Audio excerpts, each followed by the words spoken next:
Star Ocean: The Divine Force makes me sad. And it's not for the standard cliche reason of, it's so close to being good, because that isn't really the case. Rather, it makes me frustrated because despite the fact that Star Ocean is moving towards being a budget franchise, the problems that I have with Divine Force are almost completely unrelated to that lower budget. I'm actually pretty astounded at how large the game is. Its visual variety and openness, animations, and graphical quality, those are all honestly fine. Instead, the reason it makes me sad is that the things it gets wrong are the obvious things. Stuff that should have been caught pretty early on, and stuff that a company with so many titles under its belt should really be able to get right. So let's talk about a game that I really wish I liked more.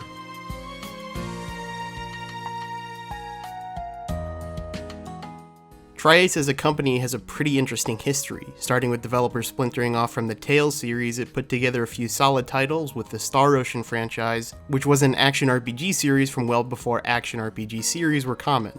In particular, Star Ocean's Second Story is a pretty great game. I actually owned the original PS1 version because I am very, very old. I also personally liked Star Ocean Till the End of Time, although that game is incredibly controversial in the fandom for reasons that I don't really need to get into here. Unfortunately, Tri-Ace hit a snag where a lot of companies did, which is the transition into HD. Their last 3 titles for the PS2 were all generally liked, and Radiata Stories in particular is one of my favorite games of the era. It's a game so overflowing with charm that if it doesn't make you smile, you might not actually have a soul. However, it's the 3 titles developed after the beginning of the HD era that set the company back so far that it never really recovered. There was Infinite Undiscovery, a game that made up a word for a mechanic that it later cut. There was Resonance of Fate, which nowadays has a bit of a cult following but was a gigantic flop on release. And Star Ocean: The Last Hope, a game that is one of the biggest personal disappointments I've ever had in gaming. It's a genuinely bad game known these days for having some of the worst voice acting in gaming history, which I won't subject you to here. That's a lie. I'm going to. It's too funny. I'm teaching my doggy tricks. Tricks? He's a good boy. He won't be mean to anyone. These all had the higher budgets that early HD development necessitated, and when all 3 ended up kind of flopping from a sales perspective, well, you can kind of guess what happens next. They developed a few Final Fantasy spin-offs with Square Enix, did a few HD remasters, but they didn't really make too many new titles after that point. The 2 notable ones they did release were Star Ocean 5, which was so critically blasted that I never bothered to try it, and a Star Ocean gacha game that is probably the only reason they were able to stay afloat financially. Normally, smaller budgets are things that you have to infer based on the context of a release, but in the case of Divine Force, we don't have to guess because the company is literally insolvent. All of this is to say that the history of Tri-Ace is very mixed, and no one really knew what to expect with Divine Force. There was a sigh of relief when reviews came in and we all realized it wouldn't be as bad as Star Ocean 5, but it's also not likely the big success that the company needed to swing back its bottom line. Considering all the circumstances, I really wanted to like this game going in and probably cut it way more slack than I would most titles, but well, let's just get into it.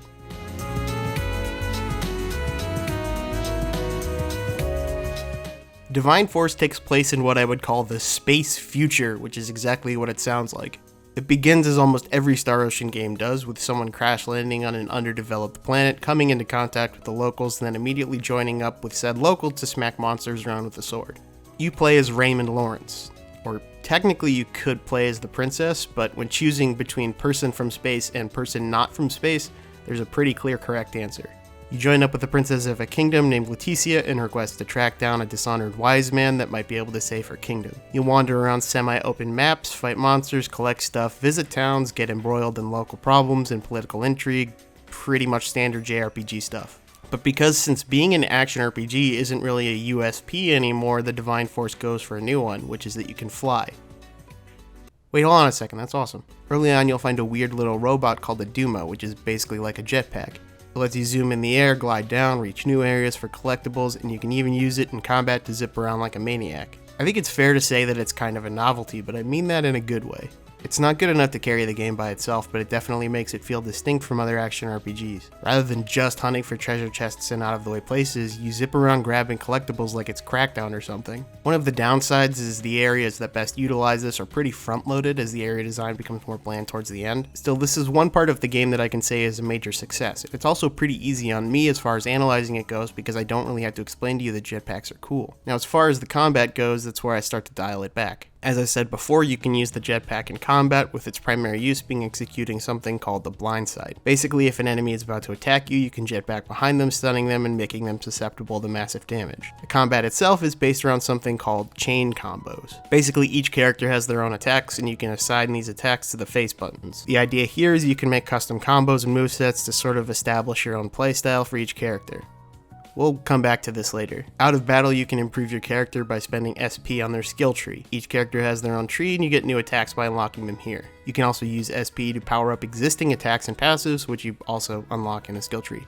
Couple this with pretty standard itemization. You find or buy new weapons, they have bigger numbers, you use them until you find bigger numbers, and there's your general idea of gameplay. You'll follow your standard JRPG formula, visiting new towns, solving some local issue, maybe picking up a new party member, lather, rinse, repeat, until around the mid-game where the whole space future aspect returns to the fold and intersects with the underdeveloped planet aspect. Which again is basically how all of the Star Ocean games have worked. None of this is amazing, but it works. Being formulaic isn't necessarily a bad thing if you can do something unique within the formula, and like I said earlier, you can fucking fly, so that counts as pretty unique. The story itself is where we start to have some problems, but those develop late into the game, so once again, we'll come back to them. Before I start talking about why I don't really like this game, I want to fire off a few more positive aspects of it that are worth mentioning. Number one, the voice acting is actually good. Not like better than the abomination that was Last Hope, like actually good. You'll hear some pretty well-known voice actors like Mark Whitten, Erica Lindbeck, and Max Mittelman. They all do pretty well. The lip sync is atrocious, but it never really bothered me because the VAs do a good job of just making the characters believable and likable, which made me not really care about nitpicks. It's also worth mentioning that the character writing is pretty good in the side conversations. You get to see different sides of said characters that flesh out their motivations and make them feel more human. I was pleasantly surprised with how much I ended up liking the cast, considering how many characters it has to juggle. Obviously, the first sentence of this paragraph has a very foreshadowy vibe to it, but I very much like the character writing as a whole.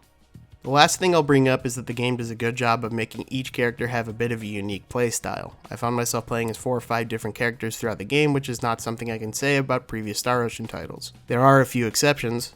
Who the fuck wants to play as a healer?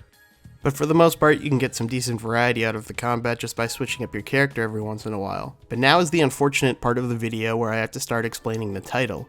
And honestly, this is just going to basically be a huge list of grievances. I will try to organize this as best I can, but the problems sort of come at you in waves as you're playing the game, so maybe just ranting is the best way to convey that. Let's start by talking about combat. You may think I was doing it a bit of a disservice earlier with the brief explanation, but it's honestly an incredibly simplistic system. In theory, being able to make your own combos could add some depth, but in practice there's so many useless skills, both attacks and passives, that you really only have a small batch of stuff to use. The progression of these skills also pushes you more towards only using a few of them, which means you're basically just spamming the same thing over and over. The balance is also really out of whack, with most fights including bosses being insanely easy but with a few random difficulty spikes. The irritating thing about these difficulty spikes is they never really made me feel like I needed to adjust the playstyle or play with the mechanics more.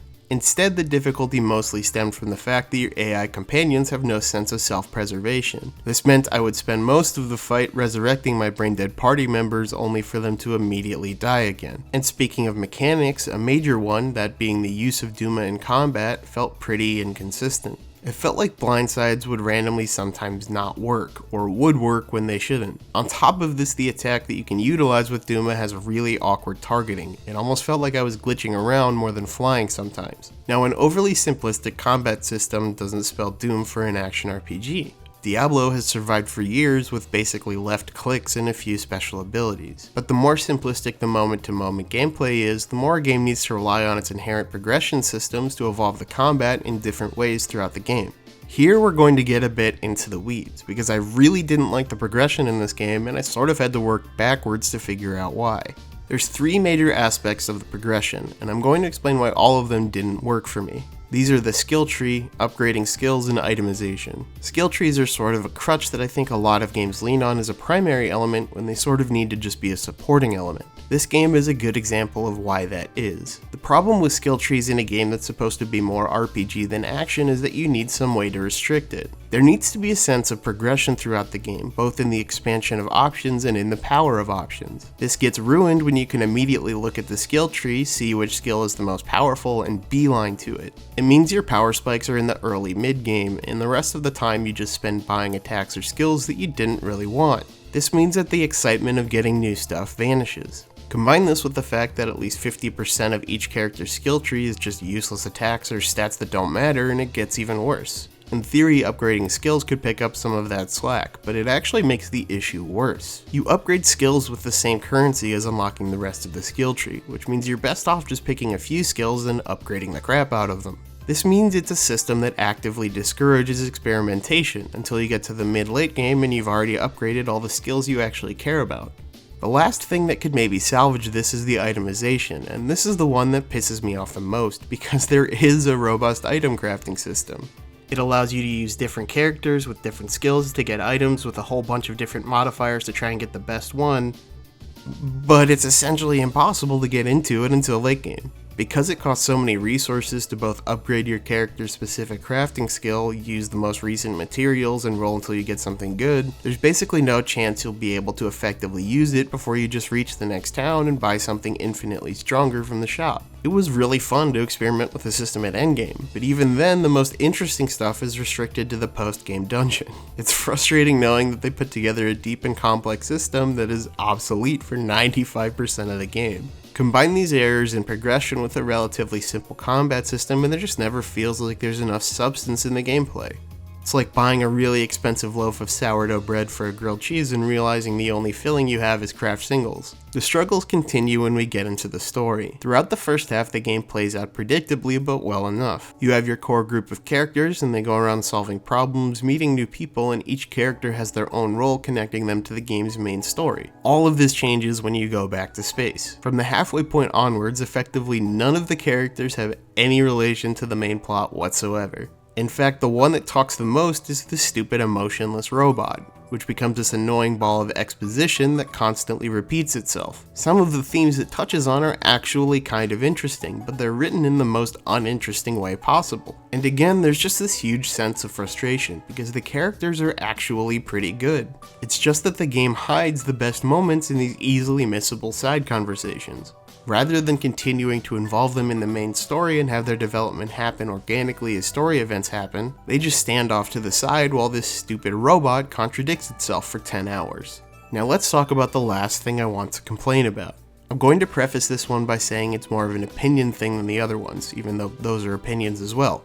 However, this is one I can see some people disagreeing pretty strongly with. That's the character design. The game starts off immediately by showing off 3 characters. Raymond, who looks like he spends 23 hours a day at the gym and the other hour in an 80s hair metal band. Elena, who is a stoic android and therefore dresses like a stripper. And Chloe, who appears to be a small child in a leotard that is somehow the member of a spaceship crew. The character designs aren't all stupid, but there's plenty of other ridiculous ones here. Like the grizzled old wise man who dresses like a pimp and is somehow even more ridiculously jacked than Raymond.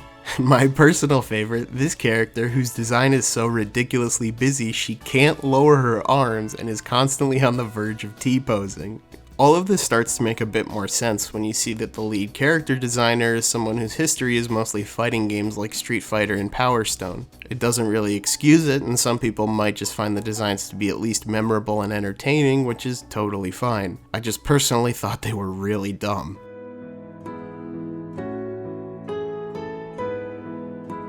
I hope against hope that Divine Force is not the last Star Ocean game. I hope that Tri-Ace doesn't go under and that Square Enix sees some value in keeping both the studio and the series in its portfolio. But despite these hopes, I can't think of Divine Force as anything other than a disappointment. However, there is one saving grace, which is you don't have to listen to shit like this. Sit, Kay. Shake hands, Kay. Spin, Kay. Good job. Good boy. Good boy.